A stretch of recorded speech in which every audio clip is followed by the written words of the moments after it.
আসসালামু আলাইকুম সবুজ কৃষিপ্রেমী ভাইয়েরা, দেখেন এটা কিন্তু মূলত কুল গাছের বাগান না, এটা হলো পেয়ারা গাছের বাগান। তো পেয়ারা গাছের বাগানের ভিতর প্রথম বছরের গাছগুলো জমি ওইভাবে ফাঁকা না রেখে সাথী ফসল হিসেবে কুল চাষ করছিলাম। তো সেই ক্ষেত্রে দেখেন সাথী ফসল হিসেবে যে কুল চাষটা করছিলাম, দেখেন কুল চাষের ধরন দেখেন, মাশাল্লাহ। এই জমিটা আমার এই একটা বছর এরকম ফাঁকাই পড়ে থাকতো। তো সেই ক্ষেত্রে আমি যখন ফাঁকা না রেখে কুল চাষ করলাম, তো দেখেন প্রত্যেকটা গাছে কি পরিমাণে ফল আসছে। এমন কি পেয়ারা গাছগুলোও দেখেন, আমার পেয়ারা গাছ যে খারাপ হয়েছে তা না, আমার পেয়ারা গাছটাও মাশাল্লাহ খুব ভালো ঝোপালো বড় হয়েছে, সব দিক দিয়ে পরিপুষ্ট হয়েছে। প্লাস দেখেন সাথী ফসল হিসেবে যে গাছটা করছি তারও দেখেন ফলন দেখেন, মাশাল্লাহ। এই গাছটা এটা আমার একবারে দেখা যায় যে শুধু শুধুই করে বইটা জমিটা পড়ে থাকতো। তো সেই ক্ষেত্রে আমার দেখা যায় যে এটা দিয়ে আমি সাথী ফসল হিসেবে এটা করছি। তো সেই ক্ষেত্রে আমার জমির সম্পূর্ণ এটা যে এক্সট্রা যে একটা ব্যয়বহুল খরচ, ওইটা দেখা যায় আমার এইখানে উঠে আসবে।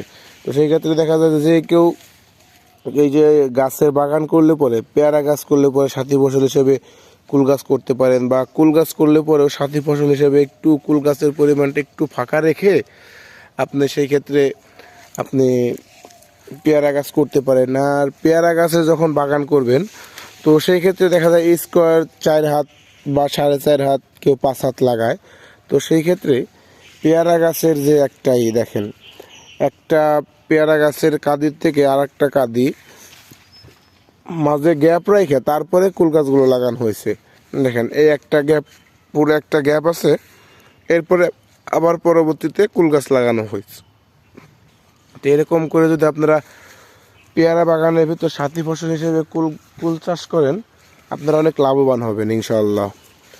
আর তাই বলবো যে পেয়ারা গাছের ভিতরে কুল গাছ করতে পারেন সাথী ফসল হিসেবে। আর যদি কুল গাছের চাষ করেন, তো সেই ক্ষেত্রে আপনি পেয়ারা গাছ সাথী ফসল হিসেবে করবেন কিভাবে। আপনার কুল গাছ তো অ্যাভেলেবেল সবাই 5 হাত স্কোয়ার লাগায়, তো সেক্ষেত্রে আপনি করবেন পেয়ারা গাছ হলো আপনার 8 হাত স্কোয়ার ফিট লাগাবেন। বড়ই গাছ 8 হাত স্কোয়ার ফিট লাগাইয়ে তার মাছ দিয়ে আপনি পেয়ারা গাছ লাগাই দিবেন। তো সেই ক্ষেত্রে দেখা যায় যে আপনার উভয় দিকে আপনার প্রফিট আসবে। কুল গাছ যখন আপনি ছাঁটাই করে ফেলবেন, কুল হারভেস্ট করার পর ছাঁটাই করে ফেলবেন, ওই সময় আপনি পেয়ারা গাছের পরিচর্যা করবেন, পেয়ারা গাছের যত্ন নেবেন, আপনার গাছে জমিতে 12 মাস কাল সবসময় আপনারা হারভেস্ট করতে পারবেন। সবসময় আপনি একটা প্রফিটের দিকে এগিয়ে যেতে পারবেন। এই দেখেন আমার যে পেয়ারা গাছগুলো খারাপ হয়েছে তা কিন্তু না, পেয়ারা গাছও খুব সুন্দর হয়েছে। পেয়ারা গাছে দেখেন এই যে পেয়ারা গাছে পেয়ারা রেখে দেওয়া হয়েছে, এর আগে রাখা হয়নি, এখন পেয়ারা গাছে পেয়ারা রাখা হয়েছে। আমি এই কুল গাছ যখন কুল হারভেস্ট করব, তখন আমি কুল গাছ উঠেই ফেলবো, রাখবো না, আমার পেয়ারা গাছ এখানে থাকবে, পেয়ারা গাছ ভালো হবে। এরপরে দেখা যায় যে করে যদি ওইরকম ভালো হয়, রাখার মতো হয়, একটা একটা রাইখে দিলাম, তাও সমস্যা নেই, চাইলে রাখতে পারবেন, কারণ পরের বছর গাছ এমনিতে উপরে উঠে যাবে। তো সেই ক্ষেত্রে আপনারা সাথী ফসল হিসেবে যেই কোনো জমিতে যেই কোনো কিছু সাথী ফসল হিসেবে করা মানেই কৃষকের লাভবান, কৃষক লাভবান মানেই সাথী ফসল হিসেবে যে কোনো কিছু করতে পারেন। যে কোনো কিছু আপনার যেই কোনো কিছুর ভিতরে যে কোনো কিছু করতে পারেন।